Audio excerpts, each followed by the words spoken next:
الرحمن الرحيم وإلهكم إله واحد لا إله إلا هو الرحمن الرحيم.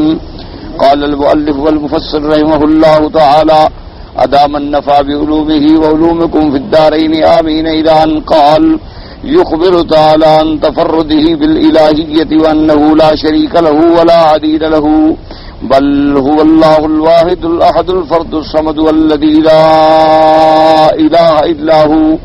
اللہ تبارک و تعالیٰ ان آیات مبارک میں خبر دیتے ہیں کہ اللہ تبارک و تعالیٰ اپنی الوہیت میں یکتا ہے، وَأَنَّهُ لَا شَرِيكَ لَهُ، ان کا کوئی شریک نہیں، ان کا کوئی عدیل نہیں، بلکہ اس کی ذات جو ہے وہ ایک ہے، ناقابل تقسیم ہے، وہ اکیلا ہے، بے نیاز ہے. الذی لا الہ الا هو، جو کوئی معبود برحق نہیں مگر اللہ.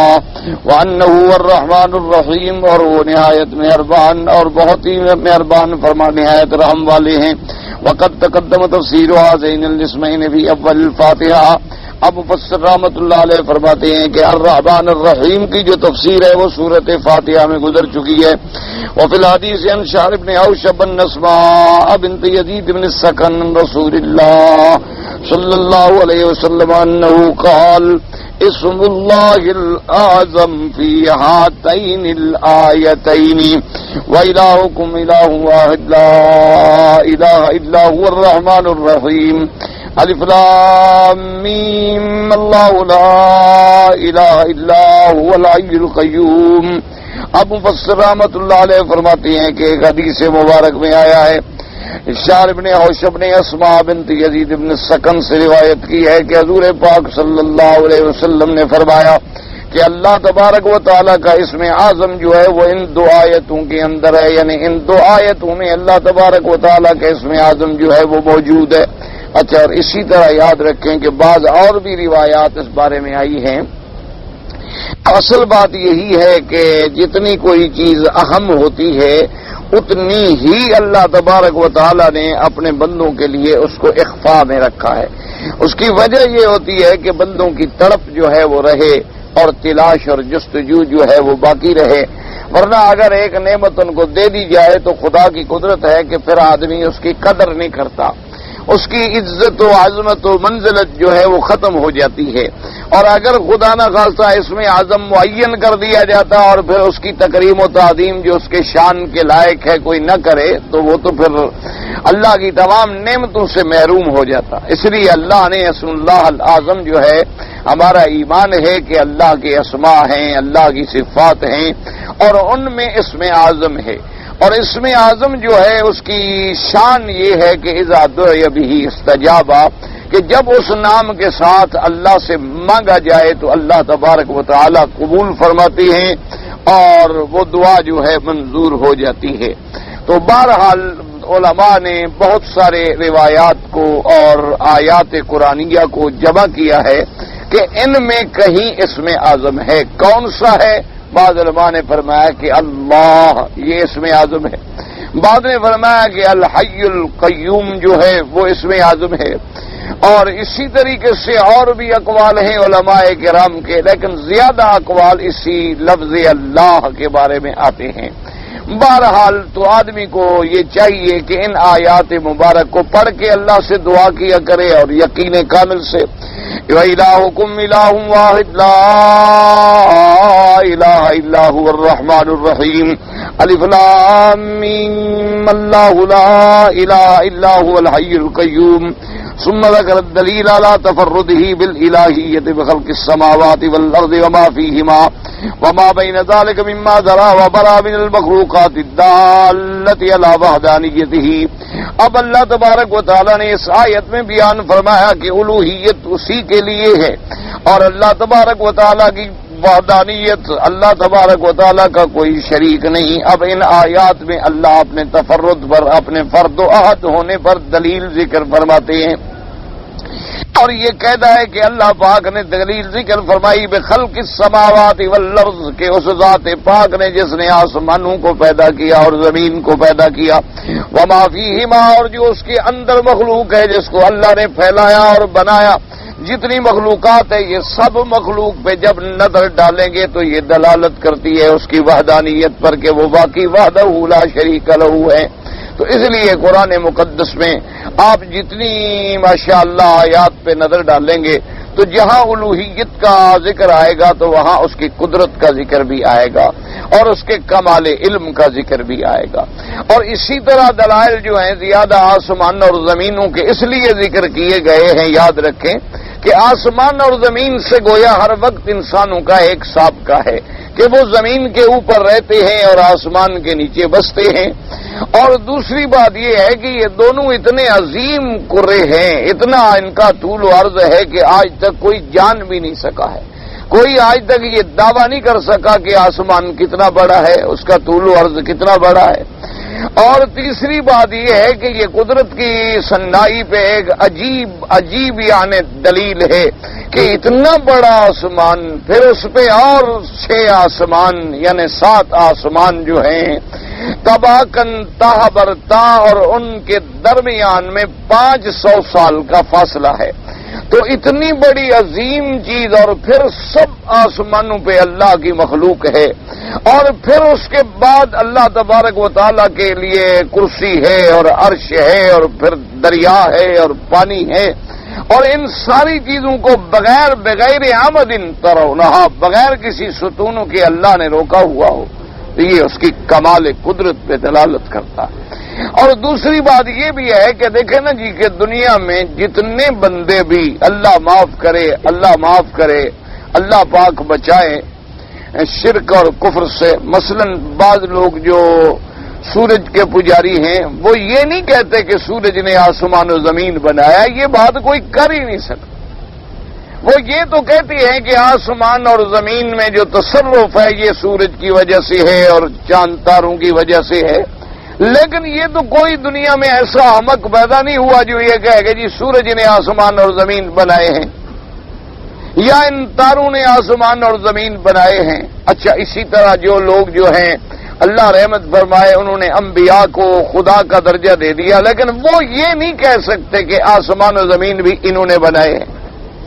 اسی طرح مثلا آج بھی اگر آپ دنیا میں دیکھیں کہ جو لوگ اللہ معاف فرمائے شخصیت پرستی کے بت میں مبتلا ہیں، زندہ اور مردہ لوگوں کو خدا کا مقام دیے ہوئے ہیں، تو ان کو بھی یہ دعویٰ کرنے کی ہمت نہیں ہو سکتی کہ فلاں آسمان کا ٹکڑا جو ہے فلاں پیر صاحب نے بنایا ہے اور فلاں آسمان کا ٹکڑا فلاں پیر صاحب نے بنایا ہے۔ یہ دعویٰ کوئی نہیں کر سکتا، سوال ہی پیدا نہیں ہوتا۔ اسی لیے اللہ تبارک و تعالی نے کئی مقام پہ انتم تخلقونہ ام نحن الخالقون، کئی مقام پہ اللہ تبارک و تعالی کیا ان چیزوں کو تم نے پیدا کیا ہے کہ ہم پیدا کرنے والے ہیں۔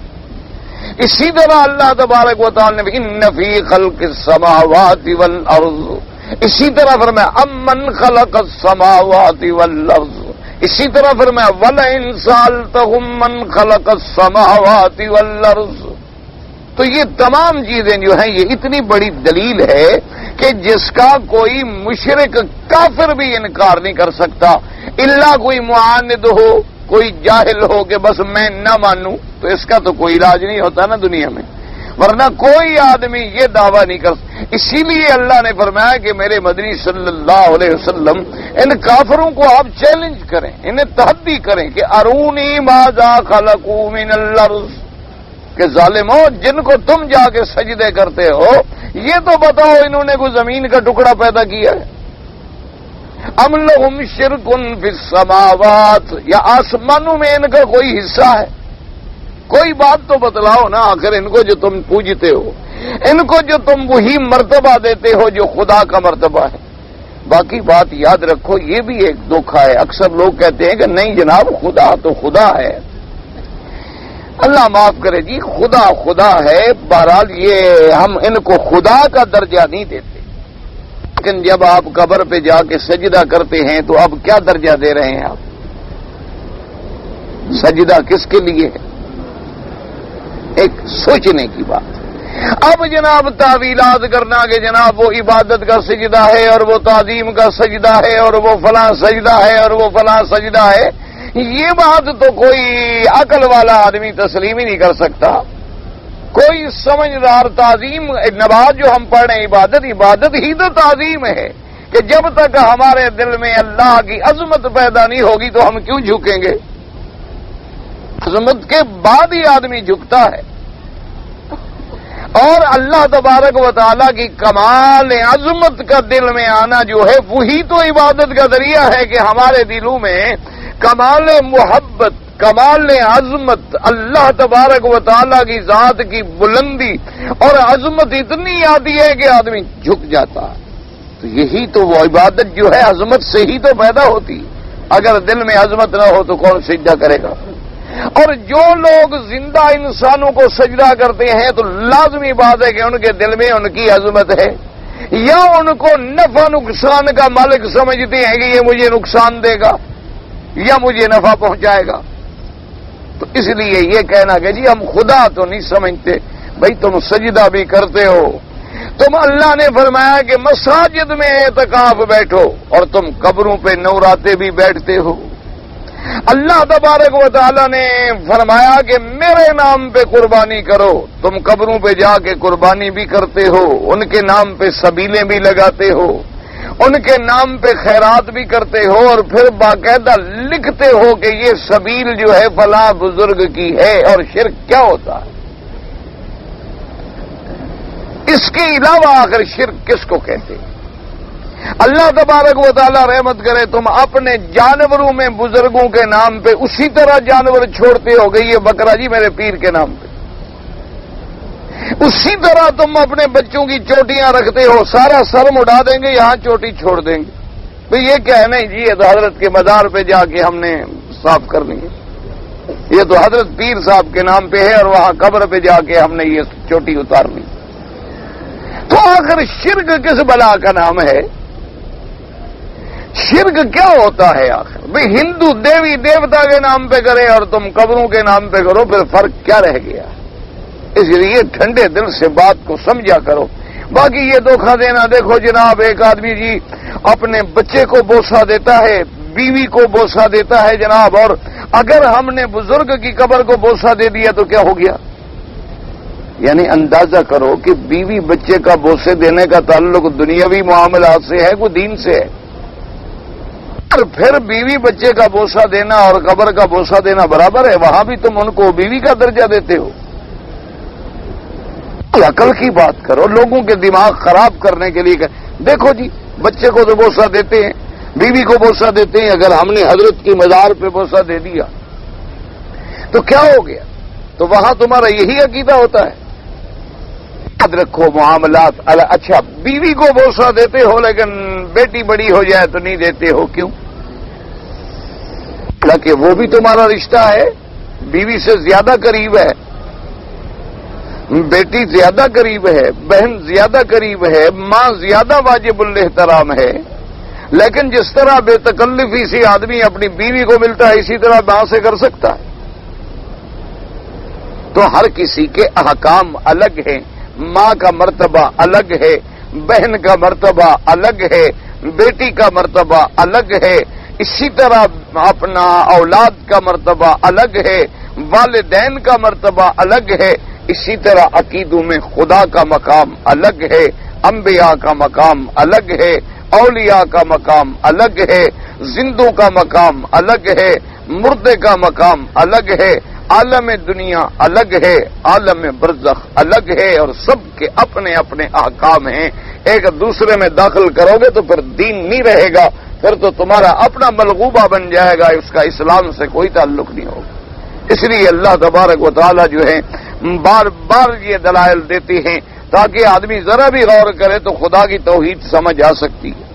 فرمایا ان فی خلق السماوات والارض واختلاف اللیل والنہار والفلک التي تجری فی البحر بما ينفع الناس وما انزل الله من السماء من ماء فاحیا به الارض بعد موتها وبث فيها من كل دابة وتصريف الرياح والسحاب المسخر بين السماء والأرض لآيات لقوم يعقلون يقول تعالى إن في خلق السماوات والأرض تلک فی ارتفاعها ولطافتها واتساعها وکواکبها السیارہ والثوابت بدوران فلکها وهذه الارض في كثافتها وانخفاضها وجبالها وبحارها وكفارها ووهادها وعمرانها وما فيها من المنافع.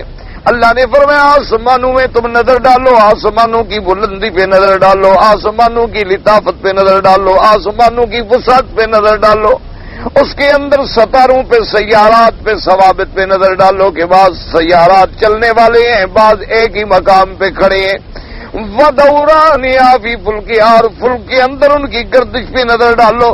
وَهَٰذِهِ الْأَرْضُ فِي كِثَافَتِهَا، پر زمین کی کثافت پہ، غلظت پہ نظر ڈال لو، زمین کی انخفاض پہ، تواضع پہ نظر ڈال لو، زمین میں پہاڑوں پہ نظر ڈال لو، زمین میں دریاؤں پہ نظر ڈال لو، اس کے جنگلوں پہ نظر ڈال لو، اور پھر زمین کے بچھانے پہ نظر ڈال لو، پھر زمین میں جو ہم نے تعبیرات کی ہیں ان پہ نظر ڈالو، اور پھر زمین میں جو منافع ہیں ان پہ نظر ڈالو. وَفِي كُلِّ شَيْءٍ لَهُ آيَةٌ تدل علی انہ واحد، ہر چیز اپنے اندر ایک دلالت کر رہی ہے کہ وہ وحدہ لا شریک لہ ہے.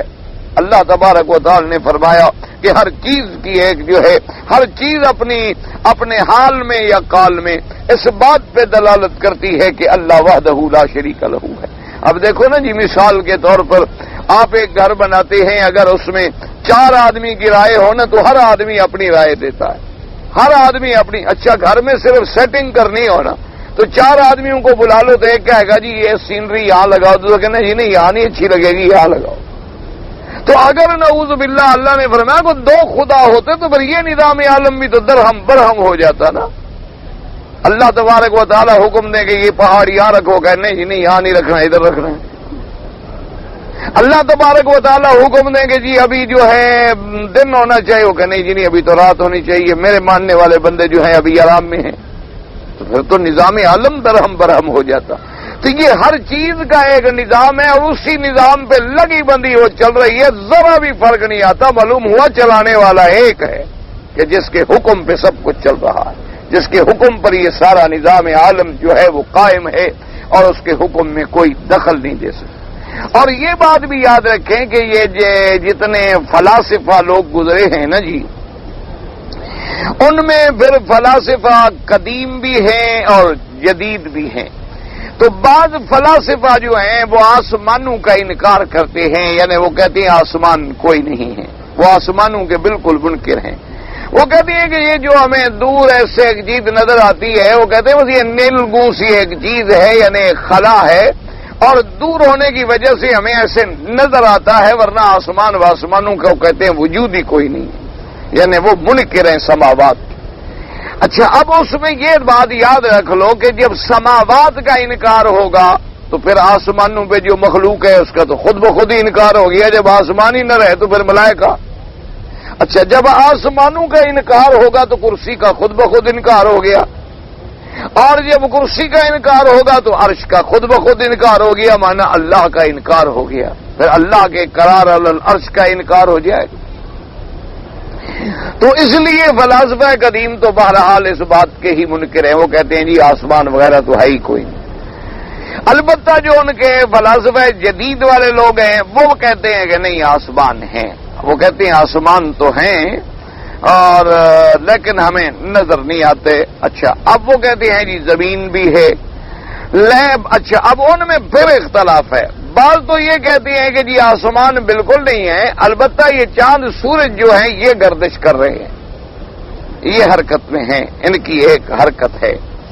اچھا اسی طرح اب جو فلاسفہ جدید ہیں وہ کہتے ہیں کہ نہیں نہیں بالکل نہیں، آسمان تو ہیں لیکن اصل گردش جو ہے وہ آفتاب نہیں کرتا، چاند نہیں کرتا، بلکہ زمین جو ہے وہ آفتاب کے گرد بڑی سرعت کے ساتھ، بڑی تیزی کے ساتھ جو ہے وہ گھوم رہی ہے. ان کا جو ہے اب نظریہ کہ زمین گھومتی ہے، سورج اور آفتاب جو ہے وہ اپنے مقام پہ موجود ہے. اسی لیے وہ کہتے ہیں جسے آپ خسوف یا کسوف کہتے ہیں نا، کہ جسے آپ کہتے ہیں نا جی چاند گرہن ہو گیا یا سورج گرہن ہو گیا، تو وہ کہتے ہیں یہ کوئی گرہن ورہن کا معنی یہ ہوتا ہے کہ اب زمین جب چکر کاٹ رہی ہے تو زمین جتنی اس کے آگے آ جاتی ہے نا تو وہ نظر نہیں آتا، تو اس لیے اس کی روشنی جو ہے وہ ختم ہو جاتی ہے کیونکہ زمین اس کے آگے آ گئی۔ اچھا، اب جناب ان کے کچھ جدید مفکر پیدا ہوئے ہیں، وہ کہتے ہیں کہ نہیں یہ بات نہیں ہے کہ زمین گردش کر رہی ہے، وہ کہتے ہیں زمین بھی گردش کر رہی ہے اور آفتاب بھی گردش کر رہا ہے، وہ کہتے ہیں کہ دونوں کی ایک گردش ہو رہی ہے۔ اصل بات یہ ہے کہ یہ سب کے سب اللہ کی رحمت سے صرف خیالات ہیں، تحقیقات ہیں، توہمات ہیں اور تخیلات ہیں۔ اصل بات یاد رکھو وہ ہے جو اللہ نے قرآن میں اتاری ہے اور ہمارے آقا سرکار مدینہ صلی اللہ علیہ وسلم نے فرمائی ہے۔ ساری دنیا کی تحقیقات کر لیں، آپ بالکل اسی مقام پہ لوٹ کے آ جائیں گے جو بات حضور پاک نے فرمائی۔ میں آج پڑھ رہا تھا جدید معلومات کے بارے میں، تو وہ لکھ رہے تھے کہ جی یہ سورج جو ہے اب یہ بوڑھا ہونا شروع ہو گیا ہے، اس پر بڑھاپے کے آثار جو ہیں وہ آ گئے ہیں، اور یہ ابھی جو ہے تقریباً 2.5 بلین ایئرز یعنی 2.5 بلین سال جو ہے ابھی یہ باقی ہے، اس کے بعد جو ہے یہ ختم۔ اچھا، اس کے بعد کیا ہوگا؟ تو انہوں نے لکھا کہ اس کے بعد یہ ہوگا کہ یہ 40 لاکھ ٹکڑوں میں بٹ جائے گا اور ختم ہو جائے گا۔ اچھا، اب قرآن تمہیں پہلے بتا چکا ہے کہ سورج پھٹ جائے گا، چاند گر جائے گا، تارے گر جائیں گے، بات ختم ہو گئی۔ قرآن مجید تو پہلے بتا چکا ہے کہ اذا الشمس كورت واذا النجوم انكدرت اذا السماء انشقت واذنت لربها وحقت۔ اسی طرح قرآن پہلے بتا چکا ہے اذا السماء انفطرت واذا الكواكب انتثرت۔ تو اللہ نے جو قرآن میں فرمایا ہے وہ حق ہے، اور جو میرے مدنی پاک نے فرمایا ہے وہ حق ہے۔ اس کے علاوہ آپ جتنی مغز ماریں گے، جتنی دماغ دوڑائیں گے، نتیجہ کچھ بھی نہیں نکلے گا، توہمات، تخیلات اور اپنی دولت کا ضیاع، اور پھرتے گرتے وہیں آ جائیں۔ تو اس لیے قرآن نے ہمیں اس مسئلے میں الجھایا ہی نہیں۔ تو اس لیے بعض علماء فرماتے ہیں کہ بس آپ اسی پہ رہیں کہ اللہ کا نظام ہے، قائم ہے، دائم ہے۔ ہمارا ایمان ہے کہ آسمان موجود ہے، کیونکہ اللہ نے قرآن میں کئی مقامات پہ فرمایا سماوات کا ذکر جو ہے۔ اور اسی طرح ہمارا یہ بھی ایمان ہے کہ آسمانوں کے دروازے ہیں۔ اللہ نے فرمایا فَفَتَحْنَا أَبْوَابَ السَّمَاءِ بِمَاءٍ مُنْهَمِرٍ کہ جب نوح علیہ السلام کی قوم پہ ہم نے عذاب کیا تو آسمانوں کے دروازے ہم نے کھول دیے۔ اور اسی طرح معراج والی حدیث مبارک میں ہے کہ میرے آقا کے لیے بھی ہر آسمان پہ دروازہ کھلا اور میرے مدنی سرکار اوپر تشریف لے گئے صلی اللہ علیہ وسلم۔ تو ہمارا آسمانوں پر بھی ایمان ہے اور ان کے اندر دروازوں پر بھی ایمان ہے۔ اور باقی اللہ تبارک و تعالی نے یہ بھی فرمایا ہے کہ الشمس ينبغي لها ان تدرك القمر واللیل سابق النہار وکل فی فلک یسبحون کہ چاند، تارے اور سورج جو ہیں یہ اپنے اپنے مدار میں گردش کر رہے ہیں۔ اور زمین کے بارے میں دو لفظ آتے ہیں کہ زمین کو ہم نے ثابت بنایا ہے، الذی جعل لکم الارض فراشا۔ اور اسی طرح اللہ تبارک و تعالی نے فرمایا کہ زمین کو ہم نے جمانے کے لیے پہاڑوں کی میخیں لگا دی ہیں، جیسے فرمایا الم نجعل الارض مہادا والجبال اوتادا کہ دیکھو کیا ہم نے زمین کو تیرے لیے بچھونا نہیں بنا دیا، کیا ہم نے اس میں پہاڑوں کی میخیں نہیں لگا دی ہیں کہ زمین حرکت نہ کرے۔ تو اس سے زیادہ راجی اقوال جو ہیں وہ اسی طرف ہیں کہ یہ زمین ومین کا کوئی مسئلہ نہیں ہے، پھرتے گرتے یہ سارے لوگ جو ہیں اسی پہ آ جائیں گے۔ تو حضرت ابن عباس رضی اللہ تعالیٰ عنہ کے پاس بھی ایک آیا آدمی، وہ کہنے لگا کہ جناب یہ زمین جو ہے گردش کر رہی ہے اور اتنی تیزی سے گردش کرتی ہے تو سورج کے گرد۔ تو حضرت ابن عباس نے فرمایا کہ اللہ کے بندے تم کام کیا کرتے ہو؟ اس نے کہا کہ جی میرا تو باغ ہے کھجوروں کا، بس اسی میں میں کھجور۔ تو آپ نے کہا کہ پھر تمہارے کنویں کا پانی کبھی الٹا بھی ہو کے آ گیا ہے؟ کہتا جی ایسا تو لگا جب زمین چکر لگائے گی تو آخر کوئی چیزیں جو یوں ہیں تو یوں تو ہونی چاہیے نا، آخر چکر جو لگے گا۔ تم نے کہا جس دن تیرے کنویں کا پانی جو ہے نا الٹ ہو جائے اور تم بیٹھے بیٹھے سر کے بل ہو جاؤ تو پھر مجھے آ کے بتانا کہ بھائی زمین چکر کاٹ رہی ہے کہ نہیں کاٹ رہی۔ ورنہ اپنے عقل کو مت دوڑاؤ، اتنی بات پہ رہو جو اللہ رسول نے سمجھائی ہے۔ جو چیزیں سمجھانے کی ضرورت نہیں تھی ان میں اللہ نے ہمیں الجھایا ہی نہیں ہے، ان کا ذکر ہی نہیں کیا کہ بھئی یہ تمہارا کام ہی نہیں، بات ختم ہو گئی۔ اب دیکھیں نا جی، ہمارے لیے اللہ نے چاند کی تاریخ رکھی ہے، سورج کی نہیں رکھی، ورنہ چاند بھی اسی کا، سورج بھی اسی کا۔ وجہ کیا تھی کہ چاند کو ہر آدمی دیکھ سکتا ہے۔ ایک عام دیہاتی آدمی سے پوچھو نا بھی دیکھو یار آج کیسے ہو گیا، نہیں جناب بالکل آج تیسری کا چاند ہے جناب، صاف نظر آ رہا ہے جناب، سوال نہیں پیدا ہوتا جی۔ آج جناب یہ پہلی کا چاند ہے، آج دوسری کا چاند ہے، دیکھو جی یہ بالکل یعنی ایک عام آدمی بھی اندازہ کر لیتا۔ اور اگر سورج کا معاملہ ہوتا تو اس کی رفتار کا اندازہ کرنا وہ تو رصدگاہوں کے علاوہ ممکن ہی نہیں ہوتا۔ تو اس لیے بہرحال جتنا چیز اللہ بتائیں آمنا و صدقنا، جتنی بات میرے مدنی سرکار فرمائیں آمنا و صدقنا، ان کے علاوہ جو معلومات ہیں وہ ٹھیک بھی ہو سکتے ہیں، غلط بھی ہو سکتے ہیں، لیکن صرف ایک بات ہے جو غلط نہیں ہو سکتی، وہ اللہ رسول کی نہیں ہو سکتی۔ باقی معلومات ہمارے صحیح بھی ہو سکتے ہیں، کبھی صحیح بات پہ پہنچ جائے۔ سائنسدانوں کی تحقیقات جو ہیں ہو سکتا ہے وہ ٹھیک ہوں، ہو سکتا ہے وہ غلط ہوں، اس لیے کہ ان کی صداقت پر ہمارے لیے کوئی دلیل نہیں ہے۔ اس لیے فرماتی ہیں واختلاف اللیل والنہار، اور رات کے آنے اور جانے پہ غور کرو۔ ھذا یجیء ثم یذهب یخلف الآخر ویعقبہ، دن چلا گیا، رات آ گئی، رات چلی گئی، دن آ گیا، اللہ نے ان کو ایک دوسرے کا خلیفہ بنا دیا ہے۔ جیسے فرمایا والذی جعل اللیل والنہار خلفۃ لمن اراد ان یذکر او اراد شکورا، اللہ نے فرمایا کہ میں نے دن کو رات کا خلیفہ بنایا اور رات کو میں نے دن کا خلیفہ بنایا۔ خلیفہ کس کو کہتے ہیں؟ یخلف بعدہ بعدا، جو اس کے بعد میں آئے۔ اچھا، اور ایک بات یاد رکھ لیں، علماء نے بڑا پیارا نقطہ لکھا ہے کہ اصل خلیفہ کہتے اس کو ہیں کہ جس کے ہوتے ہوئے وہ خلیفہ آ جائے، یعنی مثلا بیٹا باپ کا، سمجھیں بیٹا کیا ہوتا ہے؟ باپ کا خلیفہ ہوتا ہے، باپ کے بعد آتا ہے نا، لیکن باپ کے ہوتے ہوتے آ جاتا ہے۔ اچھا، کبھی یوں بھی ہوتا ہے کہ حمل ٹھہر گیا، باپ مر گیا، بیٹا بعد میں پیدا ہوا، لیکن پیدا بعد میں ہوا، پیٹ میں تو اس کی زندگی میں آ گیا نا، اس کی وجہ سے حمل ٹھہرا، تو لہذا اسی لیے اب اس کو یوں سمجھ لیں، بات آسانی ہو جائے گی انشاءاللہ، کہ اللہ نے رات کو خلیفہ بنایا دن کا اور دن کو خلیفہ بنایا رات کا۔ اب دیکھیں نا جی کہ جب اللہ تبارک و تعالیٰ کی قدرت دیکھیں کہ دن جب آتا ہے ابھی رات ہوتی ہے اور وہ خلیفہ آ جاتا ہے، کیا مانا؟ یوں سمجھیں آج رات مثلا آپ نے چاند دیکھا رمضان المبارک، مثال کے طور پر، نہیں ابھی کافی مہینے دیر تھے، ابھی کھا پی لیں، خیر میں ہاں لوگ ڈر جاتے ہیں نا شاید اتنا، کل رمضان آ گیا، روزے آ گئے، پھر ایسے ان کو ڈاکٹر کہتے ہیں نا کہ ڈائٹنگ کرنی ہے تو یہ سال سال کرتے رہتے ہیں، ہزار نعمتیں بھی سامنے پڑی ہوں، نہیں جی آج کل ہم رجیم پہ ہیں، آج میں تو جی رجیم کر رہا ہوں، ڈائٹنگ کر رہا ہوں۔ اچھا جی ٹھیک ہے، چلو اچھا ہے، خدا نے معروم کر دیا ہے۔ اچھا ویسے ان کو رجیم کا معنی پتہ نہیں آتا ہے انگریزی میں تو کیا ہوتا ہوگا، ویسے ہمارے عربی میں شیطان الرجیم ہوتا ہے، اعوذ باللہ من الشیطان الرجیم، وہ بھی رجیم ہے، رجیم مرجوم سے ہے یعنی اللہ کی رحمتوں سے دور، یہ بھی کھانے سے دور ہو گیا نا، معنی تو وہی ہے نا، اللہ کی نعمتوں سے دور اور محروم ہو گیا نا۔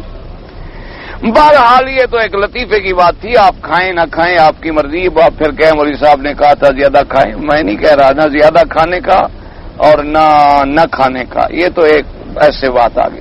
تو اب بہرحال آپ یوں سمجھیں کہ ہم نے چاند دیکھا رمضان شریف، چاند نظر آ گیا تو تراویح ہم شروع کر دیں گے اسی رات یا نہیں کریں گے؟ ہاں جی، حالانکہ روزہ ابھی نہیں آیا، ابھی دن تو وہ ہوگا روزہ رکھیں گے، ہم نے روزہ وغیرہ نہیں رکھا، لیکن ہم کہتے ہیں کہ رمضان کا چاند ہو گیا، بس جناب رمضان کی رات آ گئی، تو ابھی وہ نہیں آیا لیکن اس پہ اس نے اپنا اثر قائم کر دیا۔ اسی لیے آپ کہتے ہیں نا جی آج جمعہ رات ہے، حالانکہ جمعہ تو کہاں ہوتا ہے، لیکن اس کا اثر اس پہ شروع ہو جاتا ہے۔ اسی لیے علماء نے لکھا ہے کہ اگر آپ تحقیق کریں نا جی، بالکل ہمارا ایمان ہے کہ چاروں صحابہ میرے مدنی کے خلفاء ہیں، لیکن ہمارا ایمان ہے کہ اگر یعنی حقیقی طور پہ من جمیع الوجوہ اگر دیکھا جائے تو خلافت کا حقدار صرف سیدنا ابی بکر ہے. یعنی آپ سمجھیں، مانا باقی سب خلیفہ ہیں، ہمارا ایمان ہے، لیکن جس پہ لفظ خلیفے کا اطلاق ہو سکے وہ ابی بکر ہیں، جو کہ حضور کے بعد کون آئے؟ ابو بکر رضی اللہ. اسی لیے آپ سمجھیں کہ جب سیدنا امیر المؤمنین سیدنا عمر رضی اللہ تعالی عنہ کو لکھا گیا خلیفۃ رسول اللہ صلی اللہ علیہ وسلم، آپ نے فرمایا نہیں، آپ نے فرمایا مجھے نہ لکھو خلیفہ. انہوں نے کہا جی کیوں؟ انہوں نے کہا میں تو ابو بکر کا خلیفہ ہوں. خلیفہ اس کو کہتے ہیں جو اس کے بعد آئے، تو خلیفۃ رسول اللہ تو ابی بکر ہیں، میں تو خلیفۃ ابی بکر ہوں. اب اگر ایسا لکھو گے تو پھر یوں لکھنا پڑے گا خلیفۃ رسول اللہ، اور میرے بعد جو آئے گا اس کے لیے آپ کو لکھنا پڑے گا خلیفۃ رسول اللہ. تو اتنی لمبی بحث میں کیوں پڑھتے ہو؟ بس امیر المومنین لکھ دو کافی ہے.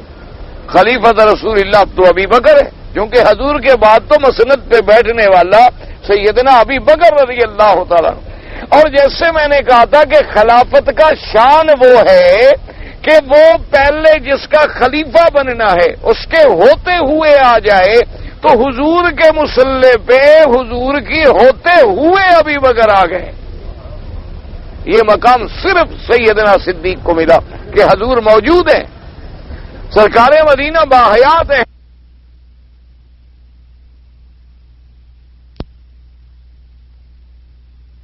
کے مصلی پہ آ گئے. تو لہذا صحیح معنی میں جو مرتبہ خلافت ہے وہ سیدنا ابی بکر کا ہے. اب یہ ہے کہ باقی سب حضور کے خلیفہ ہیں، لیکن اصل جو خلافت ہے، اسی لیے کہتے ہیں نا خلیفت ہو بلا فصل، کہ جس کے درمیان میں کوئی حائل نہیں. حضور کے بعد فوراً خلافت پہ آنے والے جو ہیں وہ سیدنا ابی بکر ہیں رضی اللہ تعالی عنہ وارضا. جیسے دن کے بعد رات ہے اور رات دن کا خلیفہ ہے، ان کے درمیان میں یہ نہیں ہوتا کہ ابھی رات ہے درمیان میں کوئی اور چیز آ جائے پھر دن آئے گا، یہ نہیں ہوگا. تو جیسے اللہ نے ان کو خلافہ بنایا کہ جعل اللیل والنہار خلفۃ لمن اراد ان یذکر او اراد شکورا، یہی مقام ملا ہے تو سیدنا ابی بکر رضی اللہ تعالی عنہ کو ملا ہے. اللہ تبارک و تعالی نے اس لیے فرمایا کہ دیکھو رات کا آنا جانا چلنا، اور ولا یتأخر عنہ لحظۃ، یہ بھی نہیں ہوا کہ دن تو چلا جائے رات نہ آئے، یا رات تو چلی جائے اور دن نہ آئے، اس میں کچھ دیر ہو جائے کچھ لیٹ ہو جائے، نہ، جو اللہ کا نظام ہے اسی طرح. کما قال تبارک و تعالی الشمس ينبغي لها ان تدرك القمر ولا الليل سابق النهار وكل في فلك يسبحون وتارة يطول هذا ويكسر هذا وتارة يأخذ هذا من هذا ثم يتهاوزان. اللہ نے فرمایا کہ پھر میرا نظام دیکھو کہ کبھی دن بڑا ہے کبھی رات بڑی ہے، کبھی اس سے لے کے اس میں ڈال دیتے ہیں کبھی اس سے لے کے اس میں ڈال دیتے ہیں، کبھی ان کو ہم برابر کر دیتے ہیں پھر ان سے لینا شروع کرتے ہیں. کما قال اللہ تبارک و تعالی یولج اللیل فی النہار ویولج النہار فی اللیل ای یزید من ھذا فی ھذا ومن ھذا فی ھذا. کبھی دن کا کچھ حصہ رات میں دے دیتے ہیں، رات کو بڑھا دیتے ہیں، اور کبھی رات کا کچھ حصہ لے کے دن میں دے دیتے ہیں، دن کو بڑھا دیتے ہیں. اور فرمایا والفلک التی تجری فی البحر بما ينفع الناس ای فی تسخیر البحر بامر السفن من جانب الى جانب لمعائش الناس والانتفاع بما عند اهل ذلك الاقلیم ونقل هذا الى هؤلاء وما عند اولئک الى هؤلاء. اب اللہ نے فرمایا کہ دیکھو میں نے دریا تمہارے لیے مسخر کر دیے ہیں، کہ دریاؤں کو بھی میں نے بندے کے تابع کر دیا ہے کہ ان پہ کشتیوں کو چلاتا ہے اور کشتیوں پر سامان لے کے جاتا ہے، بحری تجارت کرتا ہے، ایک ملک کا سامان دوسری طرف، دوسرے ملک کا سامان دوسری طرف. جہاں کوئی بری راستے نہیں ملتے وہاں میں نے تمہیں بحری راستوں سے ملا دیا ہے. اللہ تبارک و تعالی نے فرمایا کہ اس پہ میری نظر ڈالو. وما انزل اللہ من السماء من ماء فاحیا به الارض بعد موتها. اور فرماتی ہے کہ اللہ پاک ہم نے اتارا آسمانوں سے پانی اور پھر مردہ زمین کو ہم نے زندہ کیا. جیسے فرماتی ہیں آیت الارض المیتۃ احییناها فاخرجنا منها حبا فمنه یاکلون. الی قولہ تعالی ومما لا یعلمون، جیسے اللہ نے دوسرے مقام پہ فرمایا کہ میری قدرت کی نشانیاں دیکھو کہ مردہ زمینوں کو ہم زندہ کرتی ہیں. وبث فیہا من کل دابۃ ای علی اختلاف اشکالہا والوانہا ومنافعہا وصغرہا وکبرہا وَهُوَ يَعْلَمُ ذَلِكَ كُلُّهُ يَرْزُقُ لَا يَخْفَى عَلَيْهِ شَيْءٌ مِّن ذَلِكَ. اور اللہ پاک نے فرمایا کہ میرے بندے غور کرو کہ میں نے زمین میں چلنے والی چیزیں مخلوقات جو ہیں اس کے کتنے رنگ پیدا کیے. صرف انسانوں میں دیکھو تو کتنے رنگ ہیں، کتنی شکلیں ہیں. انسانوں میں دیکھو تو ایک ایک بندے کے اندر کتنے اعضاء ہیں. ایک ایک بندے کے ایک ایک عضو پہ اگر نظر ڈالو تو اس کی قدرت کا کمال نظر آئے گا. اور فرمایا پھر حیوانات میں نے کتنی قسمیں بنائی ہیں. پھر حیوانات کے اندر رنگ دیکھو، پھر ان کے منافع دیکھو، پھر ان میں کوئی بڑا ہے، کوئی چھوٹا ہے، کوئی طویل ہے، کوئی قصیر ہے، کوئی سیاہ ہے، کوئی سفید ہے، اور کوئی گرم علاقوں میں ہے، کوئی ٹھنڈے علاقوں میں ہے. اللہ نے فرمایا ان سب چیزوں پہ جب نظر ڈال لو تو تمہیں میری قدرت کی اور میری الوہیت و وحدانیت کی دلیلیں نظر آئیں گی کہ کیسے خدا بندے قدوس نے ان میں رنگ بھر دیے ہیں. اور پھر ان رنگوں میں بھی دیکھو کہ بعض رنگ جو ہیں وہ ایسے نہیں ہوتے کہ یکدم آ جائیں، بلکہ ذوف سے شدت کی طرف بڑھتی ہیں، اور بعض شدت سے پھر ذوف کی طرف بڑھتی ہیں، اور بعض رنگ ایسے ہوتی ہیں جو ہمیشہ ثابت رہتی ہیں، ان میں تبدیلیاں نہیں آتی. کیا مانا؟ اب آپ گندم کا ایک دانہ ڈالیں، گندم نکلے گی، جب نکلے گی تو اور رنگ ہوگا، جو بڑی ہوتی جائے گی اور رنگ ہوگا، اوپر جا کے جب اس کو سنابل لگیں گے اور رنگ ہوگا، جب دھوپ میں پک جائے گی پھر اس کا اور رنگ بدل جائے گا. تو اب رنگ بدلتا جا رہا ہے، اسی طرح پھلوں کا، درختوں کا اور چیزوں کا. لیکن بعض رنگ ایسے ہیں جو نہیں بدلتے، جیسے انسانوں کا، حیوانوں کا، پہاڑوں کا جو اللہ نے رنگ بنا دیا ہے وہی رنگ قائم رہے گا. اللہ نے فرمایا ان پہ نظر ڈالو، پھر ان کے منافع پہ نظر ڈالو کہ ہر چیز میں میں نے ایک نفع رکھا ہے، ہر چیز میں میں نے ایک فائدہ رکھا ہے، اور پھر وہ ساری چیزیں تیری خدمت کے اندر مصروف ہیں. اللہ تبارک و تعالیٰ نے کوئی چیز ایسی پیدا نہیں کی کہ جو انسان کے کام نہ آتی ہو. آپ دیکھیں کہ دنیا میں سب سے خطرناک چیز جو ہے سانپ ہے، لیکن اب وہ بھی فٹوں کے حساب سے بکتا ہے. یعنی بعض سانپ ایسے ہیں جن کے 20-20 ہزار روپے ایک فٹ کا ہوتا ہے. یعنی اگر 4 فٹ کا سانپ ہے تو 80,000 قیمت ہوگی، 5 فٹ کا سانپ ہے تو 1 لاکھ کا ہو گیا. اچھا، بعض سانپ ایسے ہیں جن کے چمڑے بکتے ہیں، اور بعض سانپ ایسے ہیں جن کی زہر بکتی ہے، زہر جو ان کے منہ میں اللہ نے زہر رکھی ہے نا. اس وقت دنیا میں سونا، چاندی، پلاٹینم جتنی ہے سب سے زیادہ مہنگی چیز وہ زہر ہے. وہ زہر ہے کیونکہ اسی سے تریاک بن رہے ہیں، اسی سے ایسی بیماریوں کے علاج آ رہے ہیں کہ جن بیماریوں کا کوئی علاج نہیں تھا اسی زہر سے علاج کیا جاتا ہے.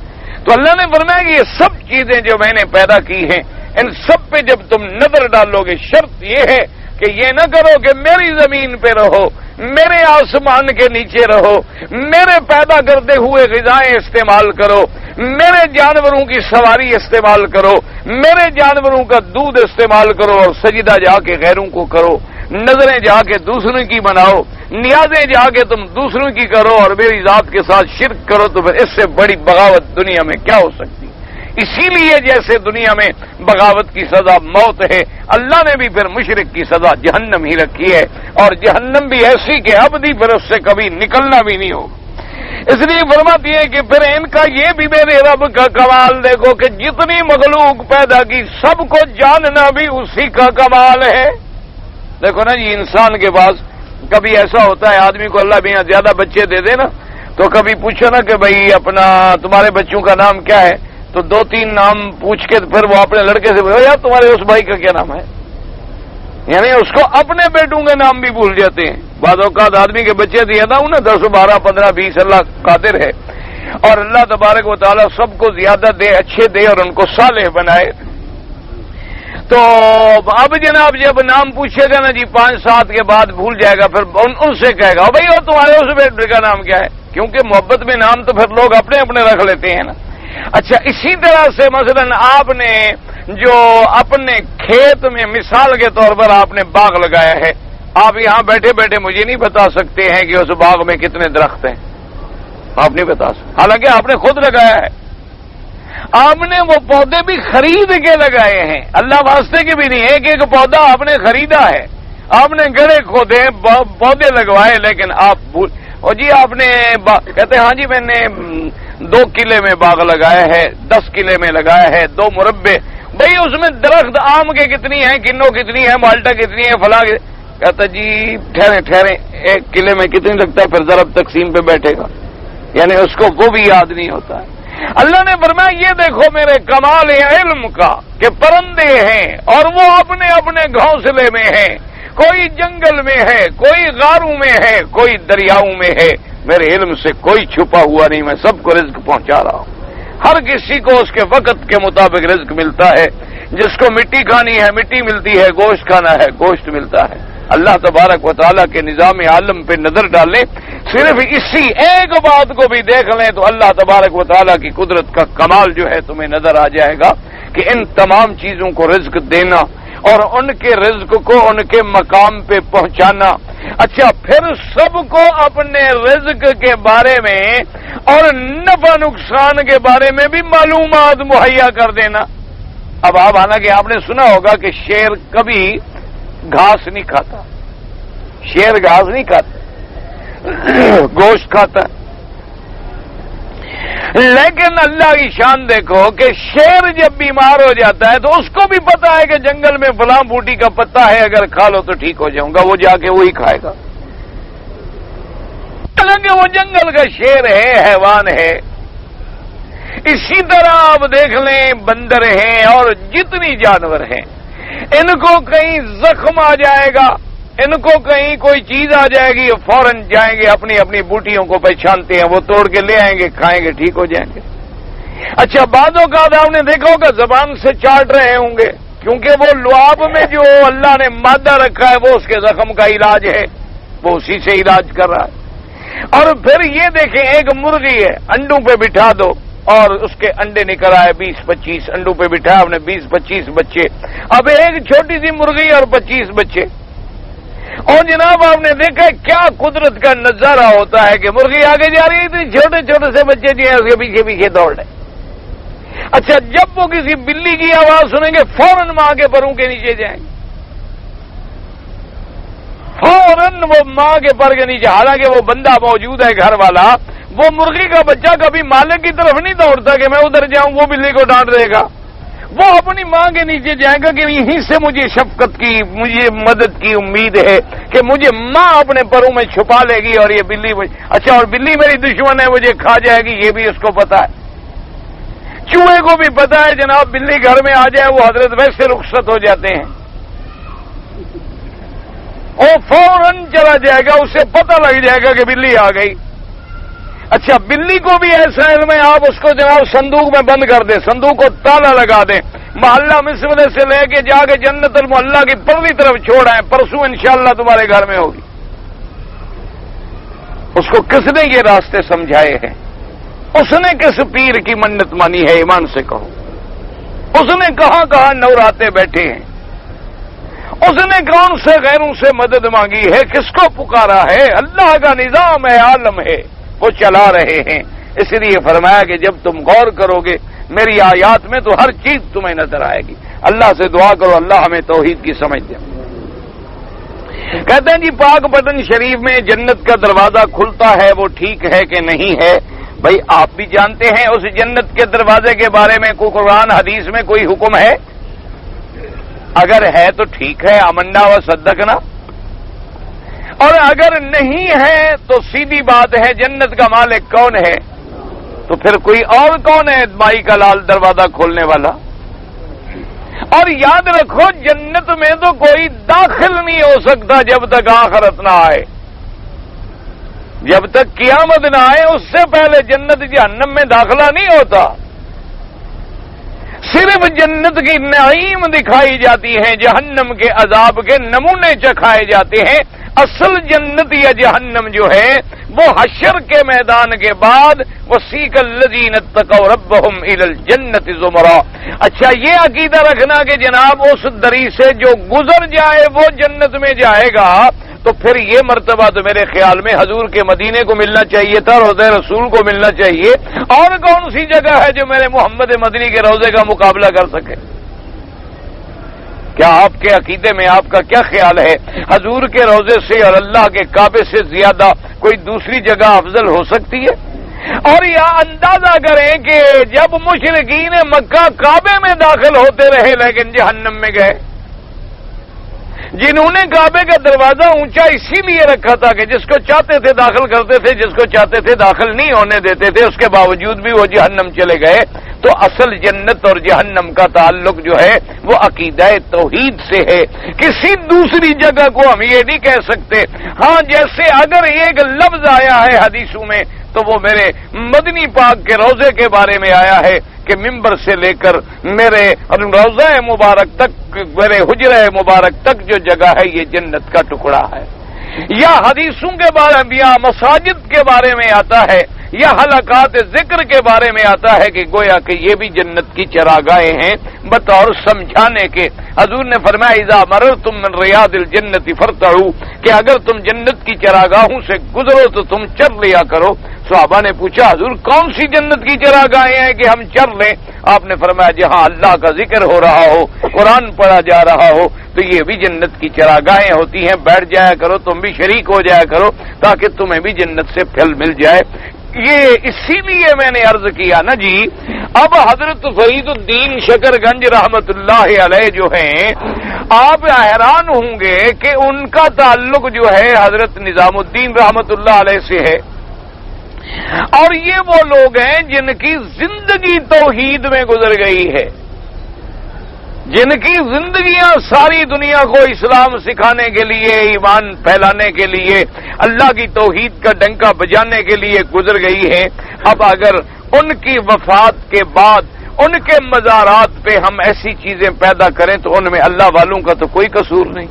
اللہ تبارک و تعالیٰ ان کی قبروں پہ کروڑوں رحمتیں کرے، اور جو بعد والے لوگ ہیں اللہ ان کو ہدایت دے کہ وہ محض اپنے مفادات کے لیے ایسی ایسی باتیں منسوب نہ کر دیں جس سے دشمن جو ہے وہ ہنسے کہ ایک طرف ان کا عقیدہ ہے کہ افضل کعبہ ہے، محمد مصطفیٰ کا روضہ ہے، اور جنت کے دروازے ان کے اپنے ملک میں کھلتے ہیں۔ جی ایک مسلمان ہے اگر وہ ہندوؤں کی فوج میں ملازم ہے، اگر مسلمانوں کی ہندوؤں سے جنگ ہو جائے تو کیا اس کو چاہیے کہ وہ مسلمانوں کے خلاف لڑے؟ بھی میرا تو عقیدہ یہ ہے کہ کبھی مسلمان کافر کی فوج میں بھرتی کیوں ہو؟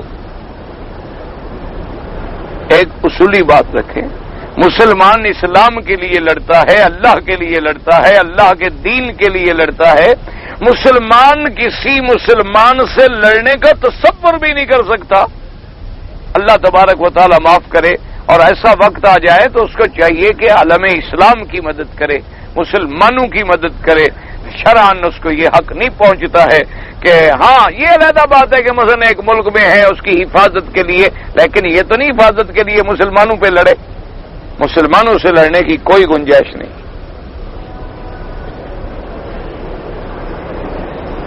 ایک آدمی گھر سے 60 یا 70 کلومیٹر دور گیا، وہاں سے 15 دن سے پہلے آنے کا ارادہ ہو گیا تو وہ نماز قصر پڑھے گا یا پوری پڑھے گا؟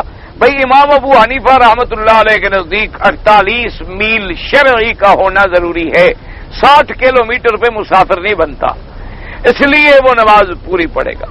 اگر مسافر بن جائے اور وہاں 15 دن رہنے کی نیت نہ ہو تو پھر قصر پڑتا رہے گا۔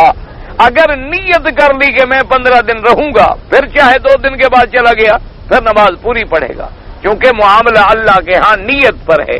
نیت ہے کہ بھی میں 15 دن نہیں رہوں گا، لیکن رہتے رہتے مہینہ گزر گیا، پھر بھی مسافر شمار ہوگا، کیونکہ دار و مدار جو ہے وہ نیت پہ ہے۔ انما الاعمال بالنیات۔ کہتے ہیں جی کہ حضرت حسین شہیدوں کے سردار ہیں یا حضرت حمزہ دونوں سردار ہیں، آپ کو کوئی جھگڑا ہے دونوں سے؟ حضرت حمزہ رضی اللہ تعالیٰ عنہ جو ہیں ان کے نزدیک ایسے ہیں جیسے ان کے باپ ہوں۔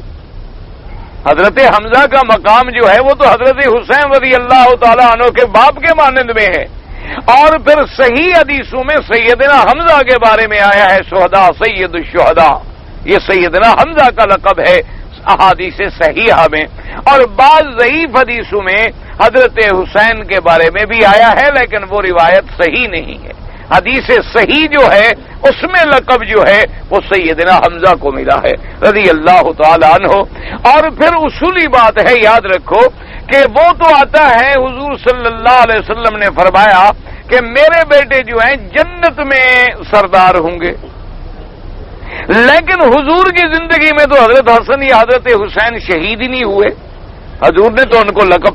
اور سیدنا حمزہ رضی اللہ تعالیٰ عنہ احد میں میرے مدنی کی موجودگی میں شہید ہوئے، اور ان کو حضور صلی اللہ علیہ وسلم نے خود لقب عطا فرمایا۔ جہاں تک محبت کا تعلق ہے، ہمارے لیے دونوں واجب الاحترام ہیں، وہ بھی حضور صلی اللہ علیہ وسلم کے بھائی ہیں اور وہ حضور کے نواسے ہیں، اہل بیت رسول ہیں۔ ہمارا ایمان ہے کہ اب سب کا ادب کریں، سب کا احترام کریں، لیکن جو ٹائٹل کسی کو دیا جاتا ہے وہ آپ کسی دوسرے کو نہیں دے سکتے، اس سے کسی کی توہین مقصود نہیں ہوتی۔ آپ کسی کو نشان حیدر دے دیں تو پھر کسی اور کو دیتے ہیں؟ آپ نہیں دیتے۔ کہتے ہیں جی حضور صلی اللہ علیہ وسلم کی جب ملاقات ہوئی ہے انبیاء علیہم الصلاۃ والسلام سے، بالکل ہمارا ایمان ہے، باقی وہ کون سا وجود تھا اس کو ہم نے دیکھا ہی نہیں، یہ تو جب حضور سے ملاقات ہوگی قیامت میں پوچھ لیں گے، ورنہ ملاقات میں کوئی شبہ نہیں۔ اللہ نے فرمایا کہ وَلَقَدْ آتَيْنَا مُوسَى الْكِتَابَ فَلَا تَكُنْ فِي مِرْيَةٍ مِّن لِقَائِهِ، کہ میرے مدنی حضرت موسیٰ کی لقاء میں آپ کوئی شک نہ کریں، وہ حقیقی لقاء۔ باقی یہ کہنا جی وہ قبر میں اور وہاں کیسے پہنچ گئے، کہ تم نے پہنچانا تھا ان کو، تم نے پہنچانا ہو پھر تو بات ہے بڑی مشکل کے بھی اتنے سفر سے قبروں سے کیسے آ گئے۔ اگر اللہ نے پہنچانا ہو تو کیا مشکل ہے؟ مشکل تو تیرے میرے لیے ہے نا۔ اگر ملکہ بلقیس کا تخت یمن سے پلک جھپکنے سے پہلے شام میں آ سکتا ہے، اتنا بڑا تخت شاہی، اور وہ بھی ایک اللہ کے بندے نے صرف اللہ سے دعا کی اور اللہ کے نام سے دعا کی اور اللہ نے فوراً قال الذي عنده علم من الكتاب ان آتيك به قبل ان يرتد اليك طرفك فلما رآه مستقرا عنده، اور اس کے بعد جب نظر ڈالی تو وہ تخت موجود تھا۔ تو اللہ پاک اپنے نبیوں کو 1 منٹ میں مسجد اقصی، سیکنڈ کے کروڑویں حصے میں مسجد اقصی میں اور آسمانوں میں اور پھر اپنے جگہوں میں، اللہ کے آگے کو مشکل ہے؟ اللہ تبارک وما ذلک علی اللہ بعزیز۔ فرض نماز کے بعد ہاتھ اٹھا کے دعا مانگنا، بس اب قوم کو یہی مسئلے رہ گئے، باقی سب مسئلے حل ہو گئے، پوری دنیا میں اسلام نافذ ہو گیا، حلال حرام طے ہو گیا، جتنے منکرات ہیں وہ ختم ہو گئے، صرف جھگڑے یہ باقی رہ گئے کہ ہاتھ اٹھاؤ نہ اٹھاؤ، آمین زور سے کہو یا ایسا کہو، ٹانگیں کتنی کھولو کتنی نہ کھولو، ہاتھ اوپر باندھو نیچے باندھو، یہ مسئلے رہے، باقی سارے مسئلے حل ہو گئے الحمدللہ۔ تمام اسلامی ملکوں میں قرآن کا نظام آ گیا، سنت رسول پاک کا قانون آ گیا، حلال و حرام سب ٹھیک ٹھاک ہو گیا، منکرات تمام کے تمام ختم ہو گئے۔ اب چونکہ فرائض واجبات سنن ہم نے سب پورے کر لیے تو باقی مستحبات کے جھگڑے رہ گئے، اب انہی کو ہم نے طے کرنا ہے۔ بھائی کسی نے مانگ لی تو کوئی بات نہیں، نہیں مانگی تو کوئی بات نہیں، کوئی مسئلہ نہیں، دعا مانگنے کا حکم ہے، اللہ نے فرمایا مجھ سے مانگو۔ حدیث میں آتا ہے کہ جب جماعت کوئی دعا مانگے تو اللہ کا جماعت پہ ہاتھ ہوتا ہے۔ حدیث مبارک میں آتا ہے اللہ فرماتے ہیں مجھے حیا آتی ہے کہ میں اپنے بندوں کے ہاتھوں کو خالی لوٹا دوں، وہاں بھی حدیثیں موجود ہیں اور ہاتھ نہ اٹھانے کی حدیثیں بھی موجود ہیں۔ کون سا ایسا مسئلہ ہے جو قوم سے حل نہیں ہو رہا؟ 1400 سال گزر گئے ابھی اسی پہ۔ جب دنیا لٹ رہی تھی نا، مولوی اس مسئلے پہ لڑ رہے تھے کہ کوا حلال ہے یا حرام ہے، غرناطہ برباد ہو رہا تھا نا جی۔ جب اسلام کی قوت کو ختم کیا جا رہا تھا تو مولوی مناظرے کر رہے تھے کہ کوا حلال ہے یا حرام ہے، ایک کہتے تھے حلال ہے، کہتے ایک جنگلی ہوتا ہے، ایک شہری ہوتا ہے، کہتے کالا ہوتا ہے، ایک پیلا ہوتا ہے، گراب ہوتا ہے، ایک اغرب ہوتا ہے، اسی پہ۔ اسی لیے ہم بھی آج اسی بحثوں میں پڑے ہیں اور امت پہ تیری آ کے عجب وقت پڑا اور پتہ نہیں ہم کہاں جا رہے ہیں۔ یعنی آپ اندازہ فرمائیں، ایمان سے کہیں کہ لوگ تو شرک میں مبتلا ہیں، لوگ قبروں پہ سجدے کر رہے ہیں، لوگ سیدنا صدیق و عمر عثمان و علی کو گالیاں دے رہے ہیں، لوگ قرآن کے منکر ہو رہے ہیں، لوگ قادیانی بن رہے ہیں، لوگ یہودی نصرانی بن رہے ہیں، اور دنیا اب تیرے گھروں میں بے حیائی کو قانون کی شکل میں رائج کرنے کے فکر میں ہے، اور تم ابھی تک ان مستحبات کے جھگڑوں سے نہیں نکلے ہو۔ خدا کا خوف کرو، اللہ سے ڈرو، قبر میں اور حشر میں خدا کو کیا جواب دو؟ اب جن مسائل کی ہمیں ضرورت ہے ان پر تو قوم کو پہلے ٹھیک کرو، کا خوف کریں اللہ تبارک و تعالی۔ وہ جی کیسے کریں؟ کیا ایک لڑا نہیں؟ اللہ کے بندے کسی نے ہاتھ اٹھا لیا، کبھی نہیں اٹھایا، کبھی مانگ لی، کبھی نہیں مانگی، کبھی زبان سے کہہ دیا جیسے حضور فرماتے تھے اللہم انت السلام و منک السلام، بات ختم ہو۔ دعا سے تو کسی کو انکار نہیں۔ یا اللہ نبی پاک، یا اللہ نبی پاک، یعنی نبی پاک یا اللہ، اللہ سے مانگے، غیر سے مانگنا شرک ہو جاتا ہے۔ غار ثور یا غار حرا میں نفل پڑھنا پہلے جانے کی ضرورت نہیں، اگر کوئی جائے پڑھے تو کوئی بات نہیں، کوئی ایسا مسئلہ نہیں، پہلے کوئی حکم نہیں ہے ہمیں جانے کا۔ لیکن اگر ایک آدمی سمجھتا ہے کہ بھئی آخر وہ ایک مقام ہے جس کا قرآن میں ذکر ہے، حضور صلی اللہ علیہ وسلم ایک محدود جگہ ہے، ہمیں پتہ ہے کہ اسی جگہ حضور نے رات گزاری تھی، 3 راتیں گزاری تھی، چلا گیا تو کوئی مسئلہ نہیں، پڑھ لیا تو کوئی مسئلہ نہیں، لیکن نماز اللہ کی پڑھے گا، وہ پھر نبی کی نماز نہیں ہوتی۔ ہمارے لوگوں میں دماغ میں یہ بھی خلل ہے نا، فرض اللہ کا ہوتا ہے، سنت نبی کی ہوتی ہے، اور سنت کا معنی طریقہ ہوتا ہے، نماز سب اللہ کی ہوتی ہے۔ سنت کا معنی طریقہ ہے محمد الرسول اللہ کا، نفل کا معنی کیا ہے کہ یہ اس پہ زیادہ ہم پڑھ رہے ہیں تاکہ اس میں جو کمی ہے اللہ اس سے پوری کر دے، یہ نہیں کہ اب سنت جو ہے وہ تو نبی کی ہو جائے، نفل پیر کی ہو جائے، فرض اللہ میاں کے ہو جائے، سب راضی، کوئی بھی ناراض نہ رہا، سب کو ہم نے راضی کر لیا۔ نماز صرف اللہ کی ہوتی ہے۔ میرے مدنی جب سنت پڑھتے تھے تو اپنی نیت کرتے تھے کہ اللہ کی نماز سمجھ کے پڑھتے تھے۔ ایک عورت بدنام کرتی تھی، اس آدمی نے عورت سے بدلہ لیا، زنا کیا، دونوں نے منہ کالا کیا، اللہ دونوں پہ لعنت کرے یا توبہ کرو، یہ کوئی مسئلہ ہے؟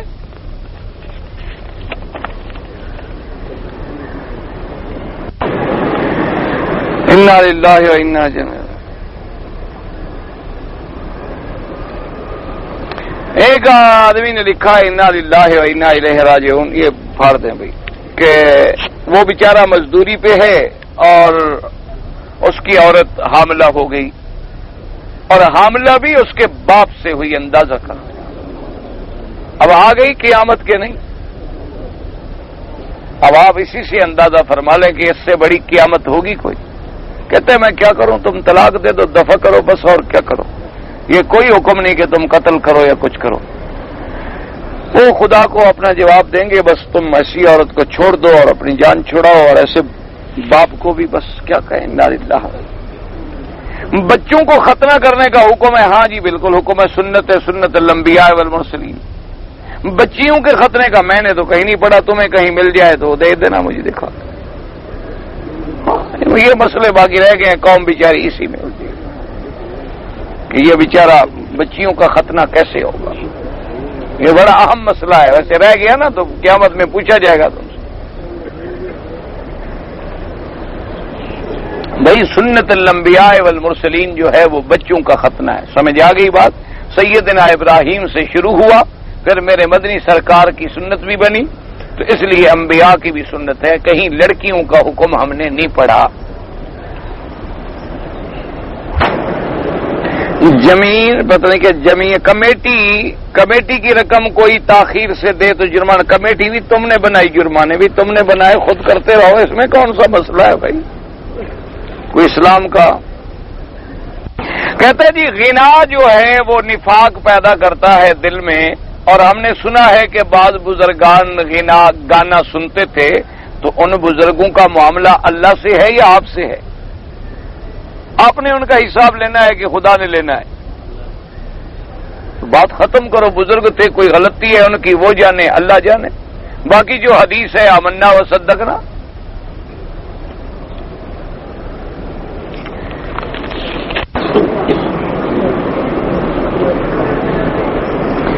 بھائی آپ نے کوئی غلطی ہے، مسئلہ تو نہیں ہوتا نا، کوئی غلطی ہوئی ہے توبہ کرو، استغفار کرو، بس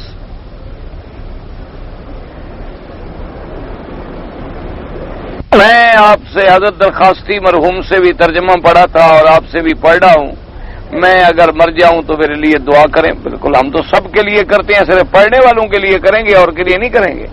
جو بھی فوت ہو گئے اللہ سب کی قبروں کو جنت بنائے، اور جو زندہ ہیں اللہ ہم سب کو ہدایت دے اور خاتمہ ایمان پہ فرمائے۔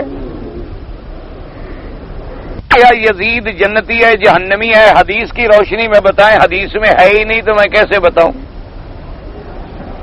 حدیث میں ہے ہی نہیں، حدیث میں ہو تو میں آپ کو اس کی روشنی میں بتاؤں۔ خالد نے ساس سے ناجائز تعلقات کر لی، انا للہ و انا الیہ راجعون۔ ایسے مسئلوں کی مجھ سے نہیں یار، مجھے لکھا بھی نہ کریں اور مجھ سے پوچھا بھی نہ کریں، یہ گندی باتیں ہیں۔ اور ایسے معاملات اگر خدا نہ خواستہ ہوں تو آپ ان کو پردہ دیں، چپ کریں، اللہ جانے اور اللہ اپنے عذاب سے بچائے، کیونکہ ان گناہوں پر جب عذاب آتا ہے پھر ایک پہ نہیں آتا، سارے عالم پہ آ جاتا۔ اللہ تبارک و تعالیٰ سے معافی مانگو، اللہ پاک آپ کو، ہمیں، ہر مسلمان کے گھر کو ایسے عذاب سے بچائے۔ حضرت شیخ مدد العلی کے ساتھ پتہ نہیں کہتے ہیں کس کا حملہ ہوا ہے۔ بہرحال تمام علماء کی اللہ حفاظت فرمائیں۔ میرا قرآن حفظ کرتا ہوں، بھول جاتا ہوں، تم کرتے رہو، تمہارے ذمہ محنت کرنا ہے، بھولنا نہ بھولنا۔ آدم علیہ السلام کی توبہ حضور کے واسطے قبول ہی نہیں، ربنا ظلمنا، انہوں نے اللہ کے آگے توبہ کی، اللہ نے قبول کی۔ اگر آدمی ریاض سے بغیر عمرے کے آ جائے، حنفی حضرات کے نزدیک عمرہ بھی قضا کرے اور دم ہے، اور باقی ائمہ فرماتے ہیں کہ کاروبار کے لیے آئے تو دم نہیں ہے، اور عمرے کی نیت سے آیا اور نہیں کیا تو پھر دم ہے۔ حنفیوں کے مذہب میں مرد عورت کا نماز میں فرق ہے، بالکل سب کے نزدیک فرق ہے، مرد آگے ہوں گے، عورتیں پیچھے ہوں گی، مرد امام بنے گا، عورت امام نہیں بنے گی، مرد سبحان اللہ کہیں گے، عورت نہیں کہے گا، سب کے نزدیک فرق ہے، صرف حنفیوں کو کیوں بیچاروں کو آپ نے پکڑا ہوا ہے؟ کوئی بہت زیادہ جرم کیا انہوں نے۔ اللہ سے دعا کرو اللہ ادب دے، اللہ پاک تمام ائمہ کرام کا احترام دے، اللہ تمام بزرگوں کا ہمیں ادب دے۔ اپنے ماں سے جب بچہ پیدا ہوتا ہے کیوں اذان دیتا ہے؟ نہ دو، ختم کرو جھگڑا، کیوں دیتا ہے؟ اب اس کا کیا ہے؟ بنگالی کا سوال ہے نا، بنگال کا لوگ جب بگڑتا ہے تو بگڑ جاتا ہے نا بھائی، اس لیے اذان دیتا ہے کہ اس کے کان میں سب سے پہلے اللہ کا نام جائے۔